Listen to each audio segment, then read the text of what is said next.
Hello, কেমন আছো তোমরা সবাই? গত 23rd নভেম্বর ছিল আমাদের সেকেন্ড ম্যারেজ অ্যানিভার্সারি। আর একজন হার্ডকোর বাগানিকে দেওয়ার জন্য গাছের থেকে ভালো গিফট আর কি হতে পারে? আর সেটা আমার হাজব্যান্ড খুব ভালো করেই জানে, তাই আমাকে নার্সারিতে নিয়ে গিয়ে বলল, তোমার যে গাছ ইচ্ছে সেটা কিনে নাও। কিন্তু যেহেতু আমার কাছে এখন জায়গা কম, তাই আমি এই একটি মাত্রই ক্যামেলিয়া ফুলের গাছ কিনেছি। তবে হ্যাঁ, এটি কিন্তু একটি পার্মানেন্ট গাছ।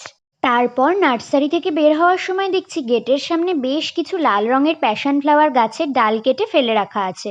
তাই আমিও আর কিছু না ভেবে 2-3টে ডাল ওখান থেকে নিয়ে বাড়িতে চলে আসি। এবছরেরই ফেব্রুয়ারি মাসে এই সেম নার্সারি থেকে আমি একটি পার্পল কালারের প্যাশন ফ্লাওয়ারের গাছ কিনি, এবং বর্তমানে সেই গাছটি অনেক বড় হয়েছে এবং তাতে অনেক সুন্দর সুন্দর ফুল হচ্ছে।